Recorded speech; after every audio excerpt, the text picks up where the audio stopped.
All right, so hi there, future LPTs and top notchers. Isang mapagpalang araw po sa inyong lahat at welcome sa ating live session for Filipino Majorship.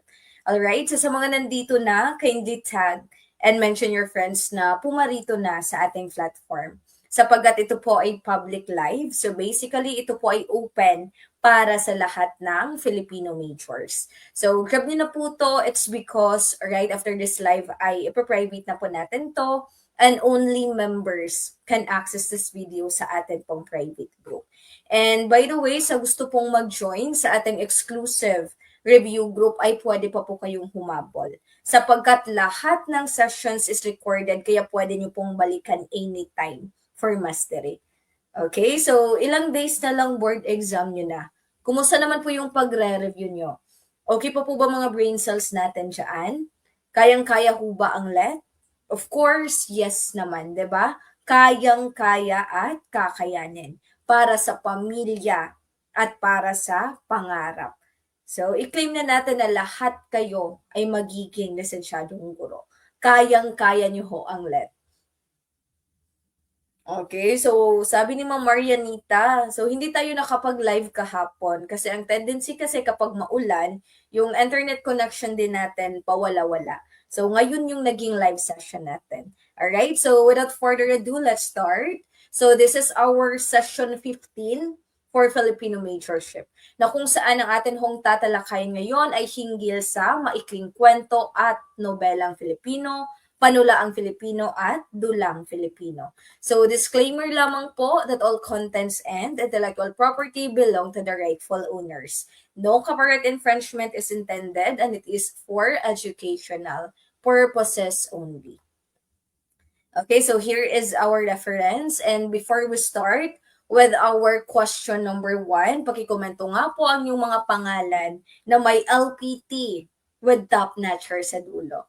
Alright, so sabi ni Ma'am Cedeline, sobrang laking tulong po ng mga lesson nyo. Madaling tandaan. So, ang nakagandahan kasi sa review natin is paulit-ulit ko siyang may drill tayo para mas matandaan nyo, mas tumatak sa inyong isipan. Alright? And also, lahat ng choices ay nira-rationalize natin para pagdating po sa board exam, kahit balik ta rin ang tanong, makakasagot pa rin kayo. Alright, so nakikita ko na yung mga komento. So without further ado, let's start with our question. Number 1. Okay, number 1, sino ang kauna-unahang itinanghal bilang pambansang alagad ng sining sa literatura? So is it letter A, Amado V. Hernandez? Letter B, Fernando Amorsolo? Letter C, Jose Garcia Villa? Or letter D, Francisco R. Aquino? So what is your answer for question number 1? Pakikomento ko. Again, ang tinatanong, sino raw ang kauna-unahang itinanghal bilang pambansang alagad ng sining sa literatura? I-highlight natin sa larangan ng literature or literatura. So is it letter A, Amado V. Hernandez? Letter B, Fernando Amorsolo? Letter C, Jose Garcia Villa? Or letter D, Francisco R. Aquino?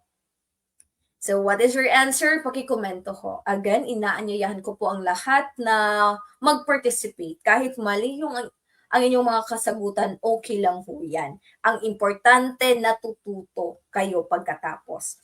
Okay, number 1, mukhang iba-iba ng sagot ang ating Filipino majors. I see a lot of letter A, Alpha, at may iilang sumagot ng letter C, Charlie. So for this one, ang hinahanap po ay pambansang alagad ng sining sa literatura. So basically, that is letter A, Alpha, ang tamang sagot.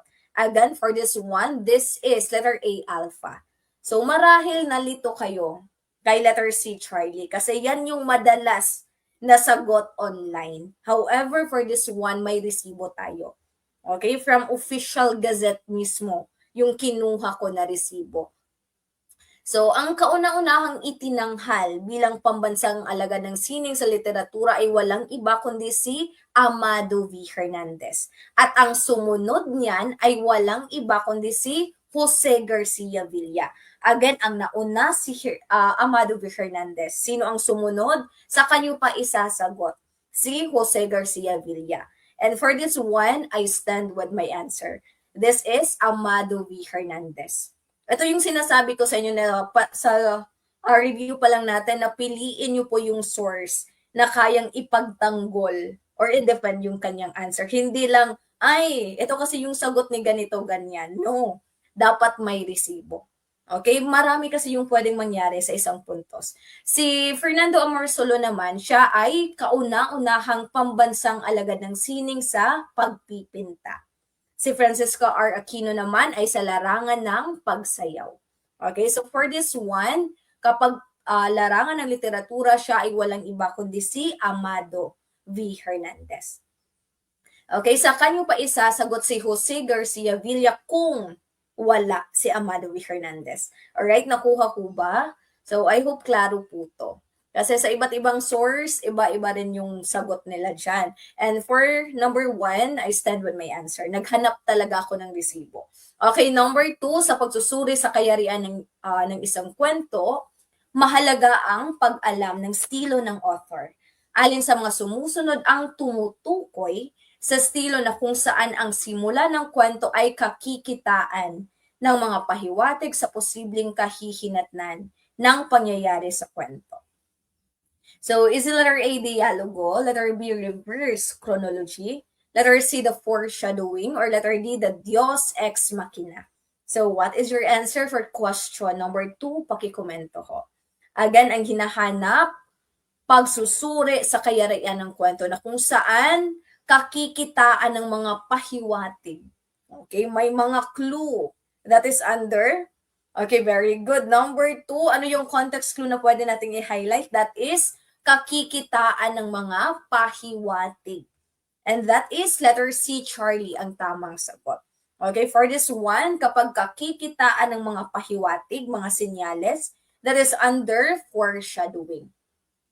So, kapag sinabi kasi nating dialogo, from the word dialogue, so basically, gumagamit ng mga pag-uusap ng tauhan. Ang reverse chronology naman, from the word reverse, so ito ay nangangahulugan na nagsisimula sa dulo patungong simula ang narration.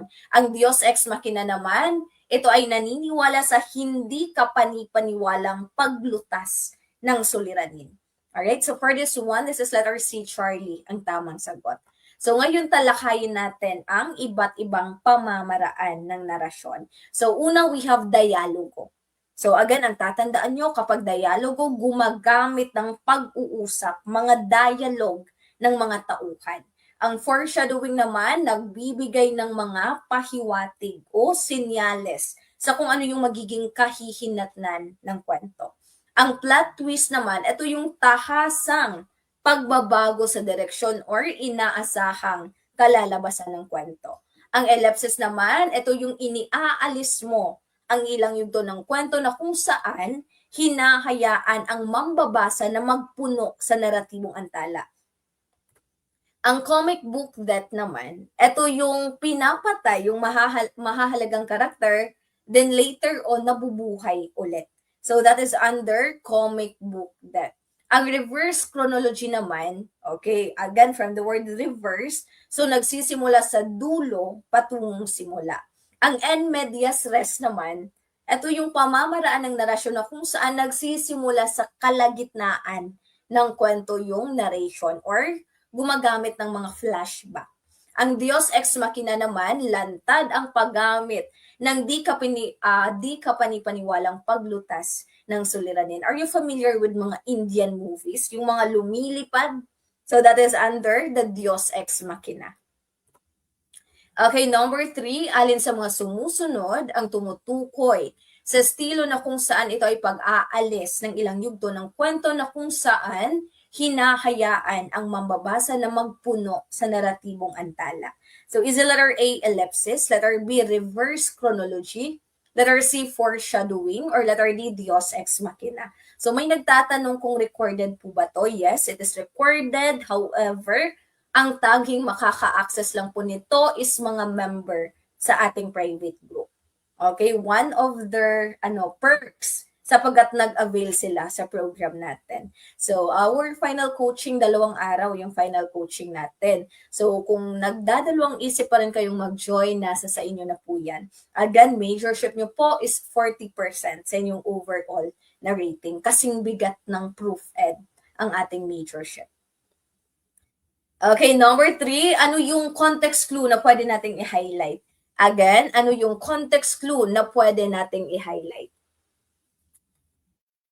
Ano yung context clue? Number 3, I see a lot of letter A alpha. Ang tanong, ano yung context clue na pwede nating i-highlight? Ito ay pag-aalis ng ilang yugto ng kwento. Kapag inaalis yung ilang yugto ng kwento, then that is under ellipsis. Okay, this is letter A alpha ang tamang sagot. So ngayon, how about reverse chronology? Ano naman yung tatandaan natin kapag sinabi nating reverse chronology? I-drill natin. Okay? Sige, reverse chronology. Di ba? Isang item, parang 4 na items yung tinalakay natin. Reverse chronology, what does it mean? Meaning, ang narasyon ay nagsisimula sa dulo patungong simula. That is reverse chronology. Ang foreshadowing naman, kapag nagbibigay ng mga pahiwatig, mga sinyales. That is under foreshadowing. Ang Diyos ex machina naman, kapag lantad ang paggamit ng hindi kapanipaniwalang pangyayari, then that is under Diyos ex machina.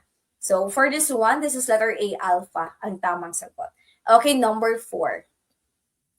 Alin sa mga sumusunod ang tumutukoy sa estilo na kung saan ito ay nagsisimula sa gitna ang narasyon gamit ang flashback?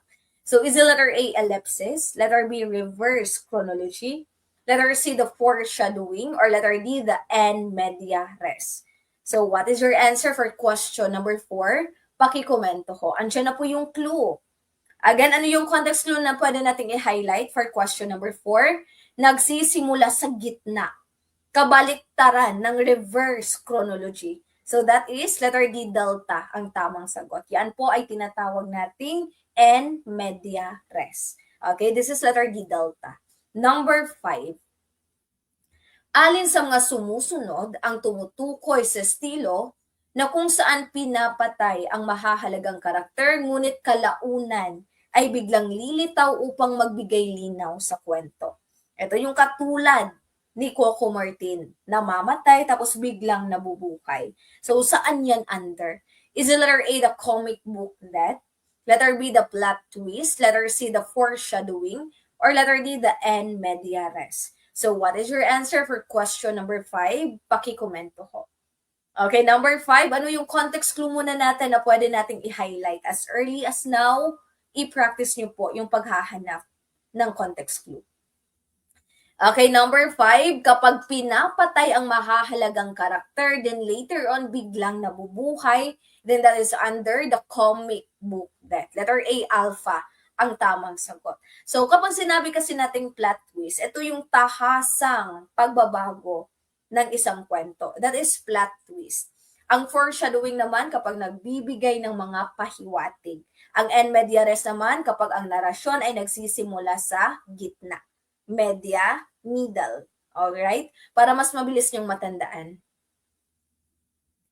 Okay, number 6, alin sa mga sumusunod ang tumutukoy sa estilo na kung saan tahasang pagbabago sa direksyon or inaasahang kalalabasan ng isang kwento? Is it letter A, the comic book death? Letter B, the plot twist? Letter C, the foreshadowing? Or letter D, the en media res? So what is your answer for question number 6? Pakikomento ko. Andiyan na po yung clue, tahasang pagbabago sa direksyon, and that is under letter B, bravo, ang tamang sagot. Plot twist ang tamang sagot. Again, ano yung context clue? Tahasang pagbabago sa direksyon. Okay, number 7, ito ay elemento ng maikling kwento na kung saan dito nakasalalay ang kawilihan ng mga mambabasa. So, is it letter A, tauhan? Letter B, tagpuan? Letter C, banghay? Or letter D, panimula? So, what is your answer for question number 7? Pakikomento ko. Okay, again, number 7, ito ay elemento ng maikling kwento na kung saan dito nakasalalay ang kawilihan lihan ng mambabasa. Ito yung dapat sa simula pa lang, nakakuha na agad ng atensyon yung binabasa nyo. And that is under, again, dito nakasalalay ang kawilihan ng mga mambabasa. Dapat una pa lang, ano na siya, nakakuha na siya ng atensyon. So that is under, okay, 7. Mukhang iba-iba nagsagot ang ating Filipino majors. And for this one, okay, sinabi ko na dapat una pa lang makuha mo na agad yung atensyon ng mga mambabasa. So that is under letter D, delta ang tamang sagot. Okay, dito nakasalalay ang kawilihan ng mga mambabasa. Kasi kung una pa lang boring na, ang tendency niyan, hindi na yan tatapusin ng mga mambabasa. Pero kung sa simula pa lang ng kwento, interesting na yung mga pangyayari, then most likely, mataas yung chance na tatapusin yan ng mga mambabasa. And that is letter D, delta. Okay, so ngayon talakayin natin ang iba't ibang elemento ng maikling kwento. Kapag sinabi nating tauhan, yan ay ang gumaganap sa kwento. At may dalawang uri ho tayo ng tauhan. That is protagonista at antagonista. Kapag sinabi nating bida, that is protagonista. Kapag kontrabida, antagonista. Okay, so I hope naaalala pa po yan. Okay? Ang tagpuan naman, ito yung lugar na pinangyarihan ng kwento. Again, kapag lugar na pinangyarihan ng kwento, tagpuan. Ang banghay naman, yaan po ay ang pagkakasunod-sunod ng mga pangyayari. Pagkakasunod-sunod ng pangyayari, banghay. Okay, so narito ang continuation for the elemento ng maikling kwento. Sa simula, dito nakasalalay ang kawilihan ng mga mambabasa. Saglit na kasiglahan naman, ito yung naglalahad ng panandali ang pagtatagpo ng mga tauhang masasangkot sa suliranin. Ang suliranin naman ay ang problemang haharapin ng tauhan. Ang tunggalian naman ay may 4 na uri tayo. Diba? We have the tao laban sa tao laban sa sarili, tao laban sa lipunan, at tao laban sa kalikasan. Ang kasukdulan naman sa wikang Ingles, ito ay tinatawag nating climax. Sa wikang Filipino, ito ay tinatawag nating kasukdulan. So ito yung kapanap-panabik na pangyayari ng isang kwento. Ang kakalasan naman, dito unti-unting nalulutas ang suliranin. Ang wakas, ito yung resolusyon or ano yung kinahihinatnan ng kwento. Okay, number 8, anong elemento ng maikling kwento na tumutukoy sa maayos na pagkakasunod-sunod ng mga pangyayari sa kwento na nag-iiwan ng isang kakintalan sa isipan ng mga mambabasa? So, is it letter A, banghay, letter B, kasukdulan, letter C, tagpuan, or letter D, tunggalian? So, what is your answer for question number 8? Pakikomento ko. Again, andyan na po yung clue, pagkakasunod-sunod ng mga pangyayari. Pagkakasunod-sunod ng mga pangyayari, and that is under letter A, alpha, ang tamang sagot. Yan po ay tinatawag nating banghay. Okay, number 9. Sino ang may akda ng Maynila na nagkamit ng unang karangalan sa taunang timpalak ng Talaang Ginto noong 1963, na kung saan sa tulang ito ipinakita ng Makata ang dalawang mukha ng lungsod ng Maynila, ang pangit at magandang mukha nito. So, is it letter A, Buenvenido A. Ramos, letter B, Amado V. Hernandez, letter C, Rogelio Mangahas, or letter D, Silso Karunungan? So, what is your answer for question number 9? Pakikomento ko. Again, ang tinatanong, sino ang may akda ng Maynila? Na kung saan sa akdang ito ipinapakita ang pangit at magandang mukha ng Maynila. Okay, number 9. Mukhang iba-iba nagsagot ang ating Filipino majors. Palakasan ng guardian angel. Sige, number 9, mabuti at naparito. Sapagat for this one, this is letter A, alpha ang tamang sagot. Ang sumulat or ang may akda ng Maynila ay walang iba kundi si Buenvenido A. Ramos. Letter A, alpha ang tamang sagot. Okay, si Jose Villa Panganiban naman, ang kanyang isinulat ay mga butel na perlas na kung saan ito ay binubuo ng 70 na tula na handog niya sa kanyang asawa para sa kanilang ika-25 na taong anibersaryo or pag-iisang dibdib. Okay, ang Tio Bailin, that is, ano yung isinulat ni Tio Bailin? Yan po ay ang tinig ng darating. Ito yung mga tulang tinipon niya sa loob ng 30 years at pinagkalooban ng Republic Cultural Award noong 1963. Si Amado B. Hernandez naman, ang isa sa mga kanyang isinulat ay ang Isang Dipang Langit, na kung saan nabilanggo siya dahil sa bintang na isa siyang komunista dahil sa pagtatanggol niya sa mga dukha at manggagawa. Okay, number 10. Anong uri ng maikling kwento na kung saan binibigyang diin ang kapanapanabik at mahahalagang pangyayari na nakapagpapaiba or nakapagpapabago sa tauhan? So, is it letter A, kwento ng madulang pangyayari? Letter B, kwento ng psikologiko? Letter C, kwento ng pakikipagsapalaran, or letter D, kwento ng katatawanan. So what is your answer for question number 10? Pakikomento ho. Okay, again, number 10. Ang hinahanap natin, anong uri raw ng maikling kwento na kung saan binibigyang diin ang kapanapanabik na mga pangyayari. Okay, number 10, I see a lot of letter A, alpha. Okay, very good. Sapagkat for this one, this is letter A, alpha, ang tamang sagot.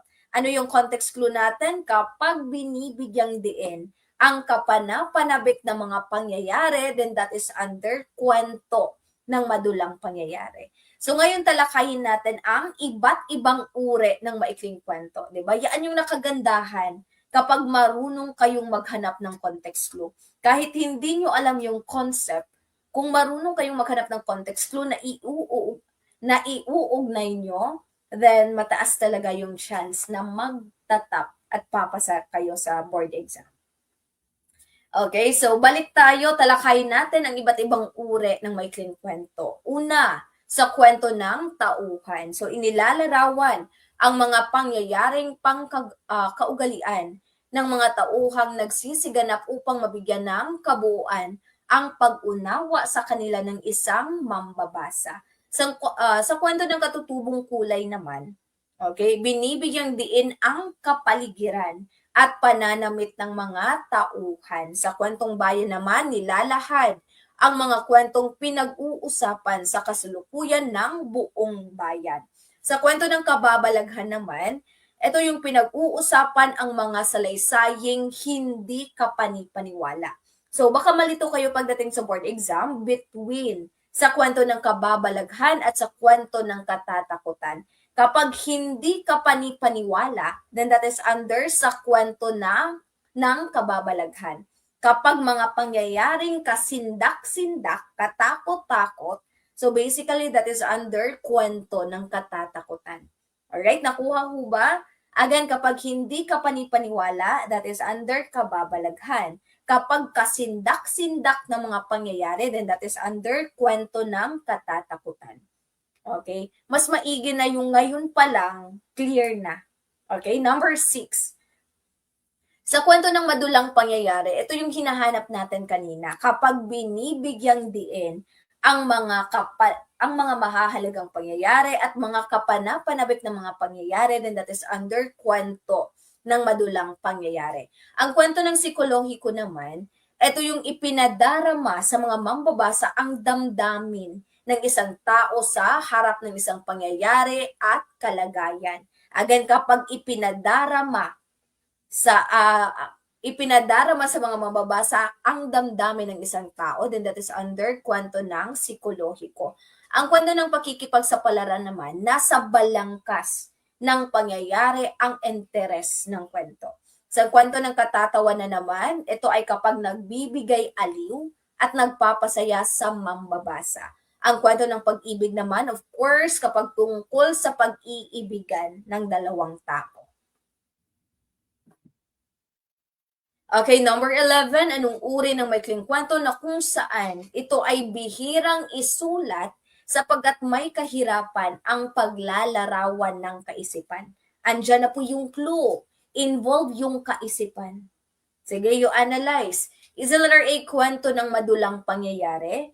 Letter B, kwento ng psikolohiko? Letter C, kwento ng pakikipagsapalaran? Or letter D, kwento ng katatawanan? So what is your answer? Pakikomento ko. Okay, very good. I see a lot of letter B, bravo. And for this one, this is letter B, bravo, ang tamang sagot. Okay, sige, i-drill natin. Anong ulit yung tatandaan natin kapag sinabi nating kwento ng madulang pangyayari? Okay, kapag kwento ng madulang pangyayari, binibigyang diin ang mga mahahalagang pangyayari or kapanapanabik na pangyayari. Kapag kwento ng pakikipagsapalaran naman, ang tatandaan nyo, nasa balangkas ng pangyayari ang interes ng kwento. Kapag kwento ng katatawanan naman, of course, kapag ito ay nagbibigay aliw at nagpapasaya sa mga mambabasa. Okay, so for this one, this is letter B, bravo, ang tamang sagot.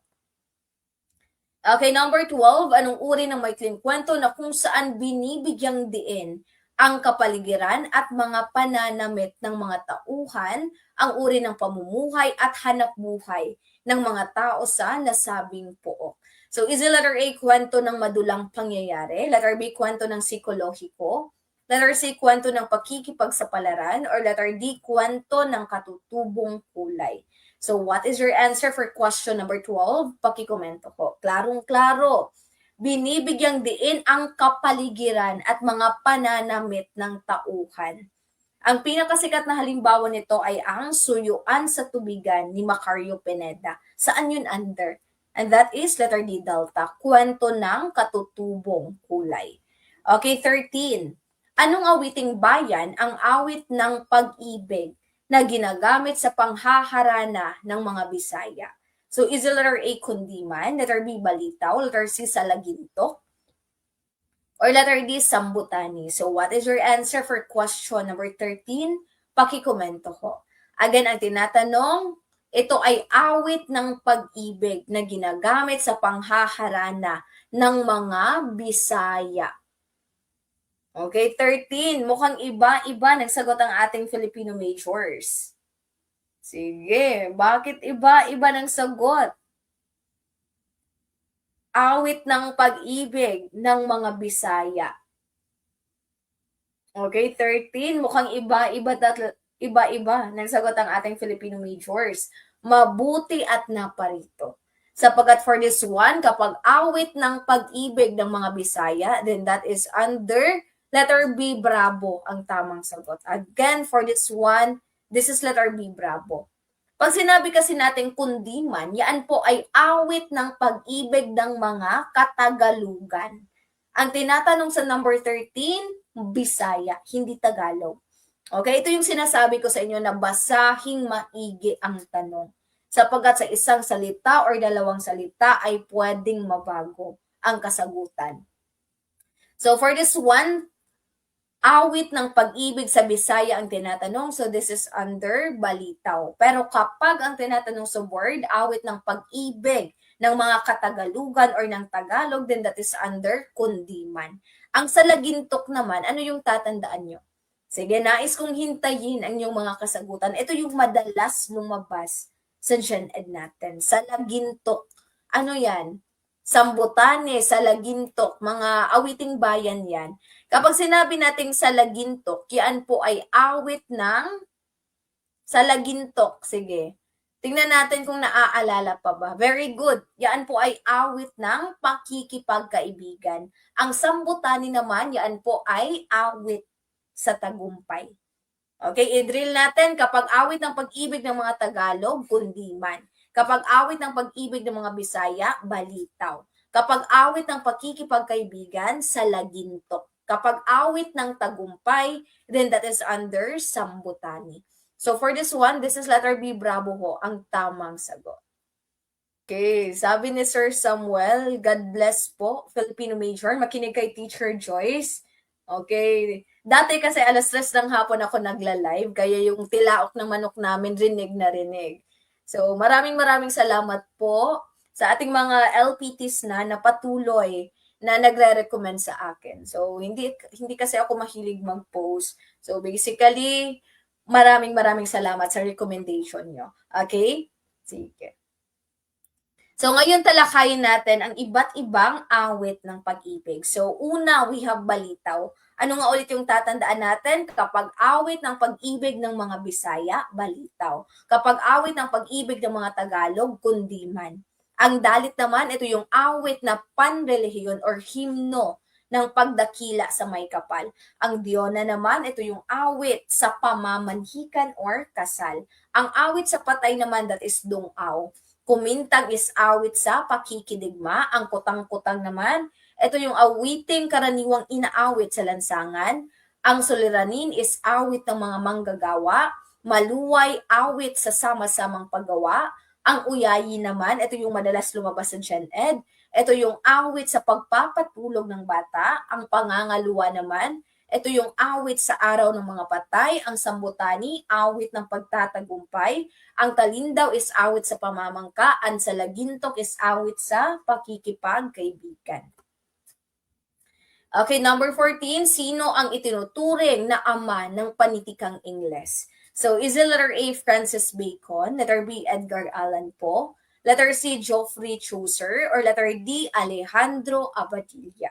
So, what is your answer for question number 14? Pakikomento ko.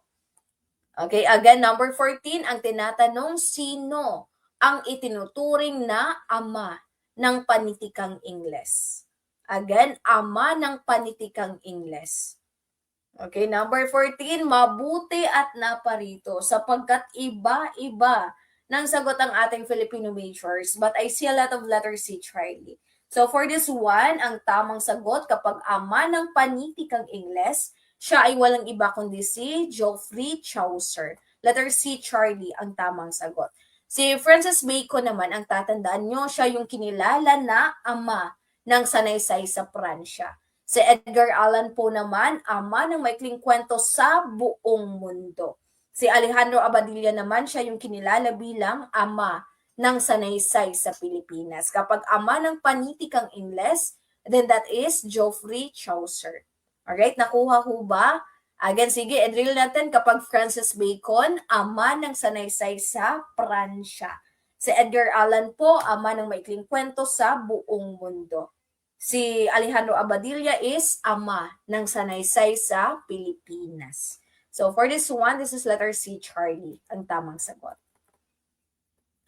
Okay, number 15. Anong tula ni Rizal ang nagpapahayag na ang bayang inapi ay maliligtas din pagdating ng panahon, dumanak man ang dugo?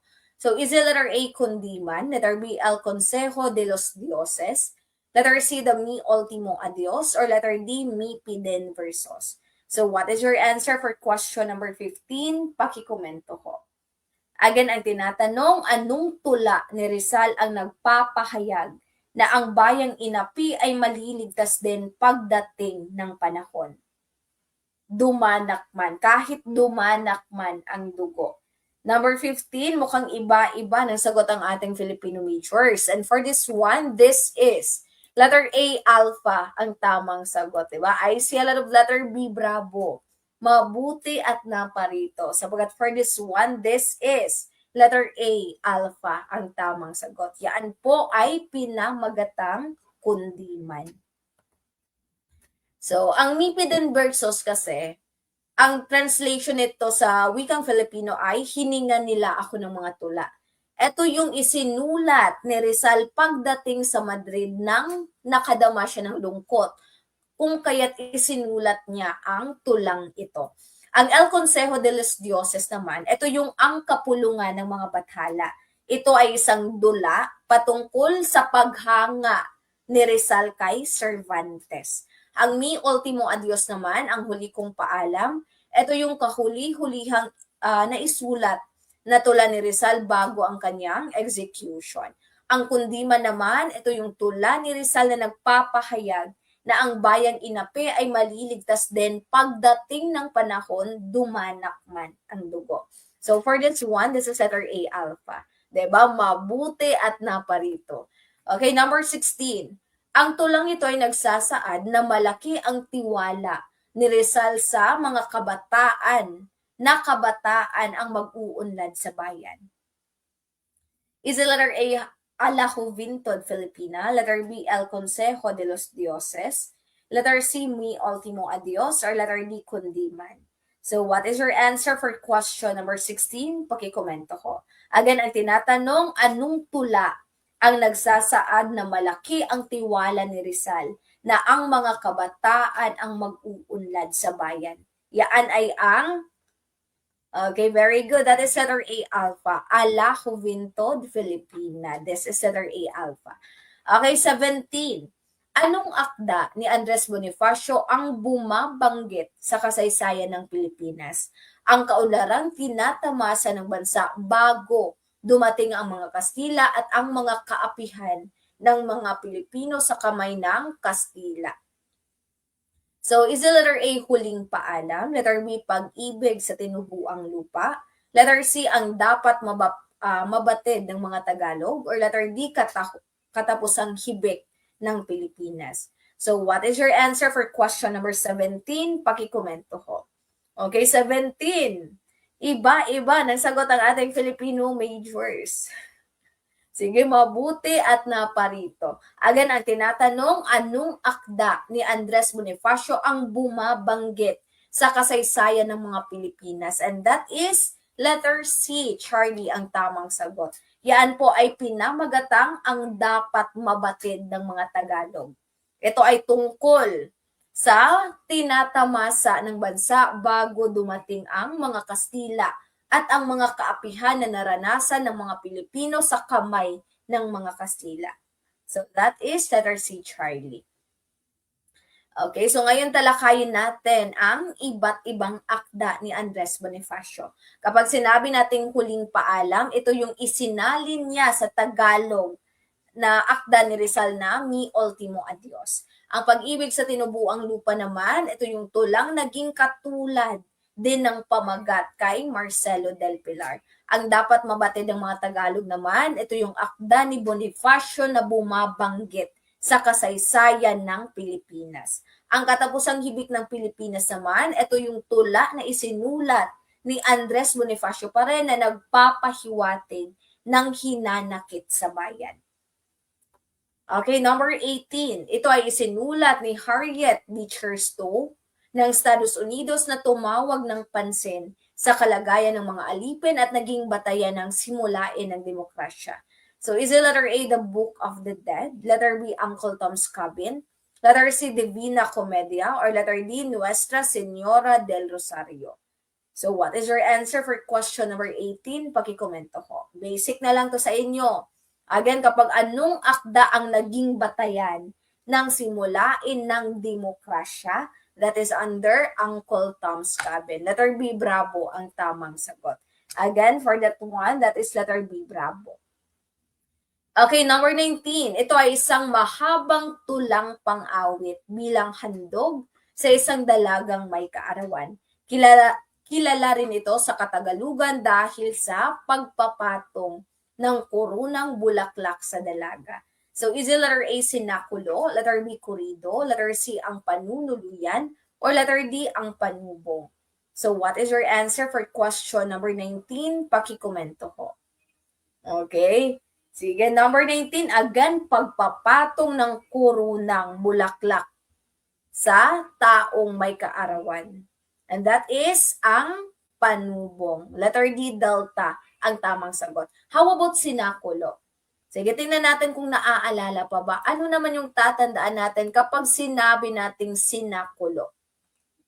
Ito naman ang dula tungkol sa buhay ni Hesukristo or ng ating Panginoong Hesukristo.